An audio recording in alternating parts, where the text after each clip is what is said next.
ये राजा रजवाड़े जिन्हें हम इतिहास की किताबों में देखते हैं, जिनके विशाल महल और शानदार दरबार थे, शान और शौकत और वैभव से भरा उनका जीवन था। ये बातें आज तक हम सुनते या पढ़ते तो आए हैं, लेकिन क्या वाकई में आप जानते हैं कि ब्रिटिश राज में भारतीय राजाओं का जीवन कैसा था? ब्रिटिश हुकूमत में राजा रजवाड़े क्या राजा थे या फिर कैदी? चले जानते हैं आज के हमारे इस वीडियो में। तो आराम से बैठिए दोस्तों, क्योंकि आज के इस वीडियो में मैं आपको इतिहास के इस रोचक सफर पर ले जाने वाला हूँ। इस राज से पहले भारतीय राजा रजवाड़े स्वतंत्र हुआ करते थे। अपने राज्य और प्रजाजनों पर उनका पूरा अधिकार और नियंत्रण हुआ करता था। लेकिन ब्रिटिश राज के आने के बाद चीजें बदल गई। भारत में ब्रिटिश राज स्थापित करने के बाद अंग्रेजों ने इन राजाओं को सहायक राजा बना दिया, यानी कि इन सभी राजाओं को अंग्रेजों की अधीनता स्वीकार करनी पड़ी। अब पहले की तरह राजा प्रजा के लिए सीधे फैसले नहीं ले पाते थे। हर छोटे से छोटे फैसले के लिए भी उन्हें अंग्रेजों की मंजूरी लेनी होती थी। इस तरह अब ये सारे भारतीय राजा रजवाड़े ब्रिटिश क्राउन के अंतर्गत आते थे और ब्रिटिश क्राउन ने यानी कि ब्रिटिश राज परिवार ने अपना एक मोहरा भारत में बिठाया था, जिसे वाइस रॉय कहते थे।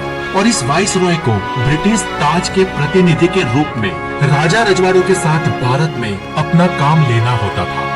मतलब कि ये जो वाइस रॉय था, जो उस वक्त नरेंद्र मंडल यानी कि सभी राजाओं का हेड था, वो भी ब्रिटिश इंडिया का मुखिया नहीं था, अपितु मुखिया के और में अवेजी रूप उसे भारत में बैठाया गया था। यानी कि भारत के राजा रजवाड़ों का ब्रिटिश क्राउन से सीधा या डायरेक्ट संबंध नहीं था, बल्कि ये संबंध वाया वाइस रॉय था। ब्रिटिश राज में राजाओं को कुछ रियायतें भी दी गई थी, जैसे कि उन्हें अपनी शानदार जीवन शैली बनाए रखने की इजाजत थी। और राजाओं की ये शानदार जीवन शैली कौन कौन सी थी? तो दोस्तों, इन राजाओं को आभूषणों से युक्त राजाओं वाले पोशाक पहनने का अधिकार था। उन्हें ठाठ माठ से रहने की स्वतंत्रता दी गई थी। ये राजा विदेशी गाड़ियां भी मंगवा कर चलाते थे। उनके भव्य महल हुआ करते थे। वो शिकार करने के भी शौकीन थे। ये सब उन राजाओं की जीवन शैली का हिस्सा हुआ करता था। और इस जीवन शैली को जीने का अधिकार अंग्रेजों ने राजाओं को दिया था। वो भी इसलिए क्योंकि अंग्रेज इन राजाओं के माध्यम से इस देश पर अपनी हुकूमत कायम रख सके। क्योंकि अंग्रेज थे तो मुट्ठी पर, और उस समय भी भारत की पॉपुलेशन करोड़ों में थी। इन करोड़ों लोगों को अगर कंट्रोल में रखना है तो यहाँ के ही कुछ लोगों को अंग्रेजों को अपने स्वामित्व में रखना पड़ेगा। हालांकि अंग्रेजों ने इन राजाओं को दी गई ये विलासीनता एक तरीके से दबाव भी थी, क्योंकि अंग्रेजों को खुश रखने के लिए इन राजाओं को भारी खर्च देना पड़ता था। उनको कर भी देना पड़ता था और उनके खर्चे भी उठाने होते थे। ऐसे ब्रिटिश राज में देखें तो हमारे राजाओं का जीवन विरोधाभासी था। एक तरफ तो वो भारतीय प्रजाजनों के राजा थे और दूसरी तरफ वो अंग्रेजों के अधीन थे, और इस तरह वो दोहरी जिंदगी जी रहे थे। हालांकि इन सब के बीच हमारे राजा उस वक्त अपनी संस्कृति और परंपराओं को बनाए रखने की अथाक कोशिश किया करते थे, लेकिन ये सब अंग्रेजों की मेहरबानी से और उन्हें खुश रखने की जद्दोजहद के बीच होता था। राजाओं के दैनिक जीवन में भव्यता की कोई कमी नहीं थी। राजमहलों में शानदार दावतें होती थी, नृत्य और संगीत के कार्यक्रम आयोजित किए जाते थे। लेकिन दूसरी ओर इन राजाओं को ब्रिटिश अधिकारियों के साथ सभाओं में भी भाग लेना पड़ता था, जहां अक्सर ब्रिटिशरों के बीच उनकी प्रतिष्ठा को नजरअंदाज किया जाता था। उस वक्त भारतीय राजाओं के पास निजी ट्रेन और बेशकीमती गाड़ियों का काफिला हुआ करता था। इन राजाओं का ब्रिटिश क्वीन के दरबार में जाना भी एक प्रमुख घटना होती थी, जहां वो अपने वैभव का प्रदर्शन करते थे। लेकिन ये सब बस दिखाने के लिए था। उनकी असली शक्ति उनके हाथों से निकल चुकी थी। साल 1947 में जब भारत स्वतंत्र हुआ तो इन सभी राजा रजवाड़ों को और इन राज्यों को भारतीय गणराज्य में सम्मिलित कर दिया गया। अब दोस्तों, भारत देश आजाद हुआ उससे ठीक पहले यानी कि साल 1947 से पहले हमारे देश में कुल मिलाकर करीब 584 रियासतें या 584 रजवाड़े थे। इन्हें इंग्लिश में प्रिंसली स्टेट्स या नेटिव स्टेट्स भी कहते हैं। अब जब साल 1947 में हमारा देश आजाद हुआ, उसके बाद भारत के रूप में जिस भूमि का गठन हुआ, यानी कि आज का पाकिस्तान और बांग्लादेश को छोड़ दे तो जो सिर्फ भारत देश बना, उसमें कुल मिलाकर करीब 554 देसी रजवाड़े या रियासतें थी। और ये जो करीब 554 छोटे बड़े देशी रजवाड़े हुआ करते थे, उनमें से कुछ राजा रजवाड़ों की तो अपनी फौज थी और इन सभी रजवाड़ों में कुल मिलाकर उनकी सेना, उनके सैनिकों की संख्या 75,300 थी। और अप्रैल 1, 1951 के दिन इस 75,300 सैनिकों को उनके शस्त्रों और अस्त्रों के सहित देसी रजवाड़ों ने भारत सरकार को सौंप दिया, यानी कि इनका समावेश इंडियन आर्मी में कर दिया गया। जैसे कि वर्तमान में हमारे देश की आर्मी में जो राजपूताना राइफल्स रेजिमेंट है, उसका असली स्रोत गुजरात के काठियावाड़ से बिलोंग करता था और उसके प्रणेता थे नवागढ़ के महाराजा दिग्विजय सिंह जी। जी हाँ, ये एग्जैक्ट आजादी के बाद की कहानी है दोस्तों। और ये 554 भारतीय देसी रजवाड़ों में से करीब 15 रियासतें तो ऐसी थी जिनका भौगोलिक स्थान उस समय के छोटे बड़े बहुत सारे दुनिया के देशों से भी अधिक था।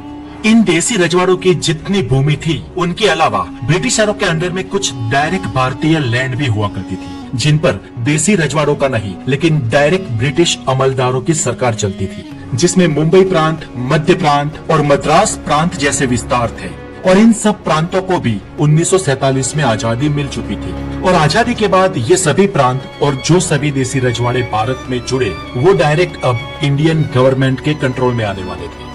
अब दोस्तों, आजादी के बाद जितने भी देशी रजवाड़े थे, उनमें सबसे बड़ा राज्य जम्मू एंड कश्मीर का था, जिसका एरिया 2,22,442 स्क्वायर किलोमीटर था, जबकि 554 में से 327 देसी रजवाड़े तो ऐसे थे जिनके राज्य का कुल क्षेत्रफल 16,000 स्क्वायर किलोमीटर से भी कम था, यानी कि जम्मू एंड कश्मीर के सिर्फ 7% जितना या उससे भी कम।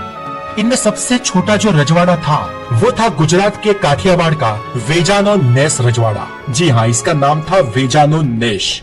गुजरात में वेजा का मतलब प्रजा होता है और प्रजा के लोग जो वीरान जगह में झोपड़ियां बांटते हैं ना, उसे नेश कहते हैं। तो इस प्रकार वेजानो नेस यानी कि प्रजाजनों का गांव ऐसा होता है। और इस वेजानो नेस जो इंडिया का सबसे छोटा राज्य था, उसका कुल क्षेत्रफल 0.75 स्क्वायर किलोमीटर से भी छोटा था। जी हाँ, 1 स्क्वायर किलोमीटर भी नहीं। और इस राज्य में बसने वाले लोगों की संख्या सिर्फ 206 थी। और उस समय इस देशी रजवाड़े के राजा की आवक या उसकी इनकम, जिसमें कर, महसूल सब टोटल मिला दो, तो वो मिलाकर बनती थी सिर्फ 450 रुपए। जी हाँ दोस्तों, उस वक्त भारत के सबसे छोटे रजवाड़े की हालत ये थी। और करीब 300 से ज्यादा छोटे बड़े देसी रजवाड़ों का हाल भी ऑलमोस्ट इससे थोड़ा अच्छा लेकिन यही था। वहीं इसके टोटल ऑपोजिट भारत में हैदराबाद, वडोदरा, मैसूर, ग्वालियर, जयपुर, जूनागढ़ जैसे कुछ देसी रजवाड़े थे जिनका विस्तार, उनका सैन्य, उनकी आय और उनकी प्रजा उस वक्त की दुनिया के छोटे बड़े कई सारे देशों से भी अधिक थी। मतलब कि उसी वक्त भारत में देसी रजवाड़ों के बीच भी बहुत बड़ी असमानता देखी जा सकती थी। आज ये शाही महल और किले हमारे इतिहास की धरोहर है, जो उस युग की कहानी बयां करते हैं। ब्रिटिश राज के दौरान भारतीय राजाओं का जीवन भले ही बाहरी रूप से भव्य रहा हो, लेकिन अंदरूनी तौर पर तो वो संघर्ष और समझौते की जिंदगी जीते थे। तो दोस्तों, आज के लिए इतना ही। ये वीडियो आपको कैसा लगा हमें कमेंट करके जरूर बताएं। अगर आप ये जानना चाहते हैं कि इंदिरा गांधी ने इन राजाओं की अपनी बची कुची सत्ता कैसे छीन ली और इन राजाओं को मिलने वाला सालियाना और उनके विशेषाधिकार कैसे खत्म कर दिए, तो इस वीडियो के डिस्क्रिप्शन में दिए गए लिंक पे जाकर आप हमारा इस पर डिटेल में बनाया वीडियो देख सकते हैं। और दोस्तों, हेल्थ ज्ञान के लिए द नॉलेज को जरूर सब्सक्राइब करें और हो सके तो हमारे जो वीडियो आपको बहुत अच्छे लगते हो वो अपने दोस्तों के साथ जरूर शेयर करें। अपना बहुत सारा ध्यान रखें। Have a wonderful day. Take care.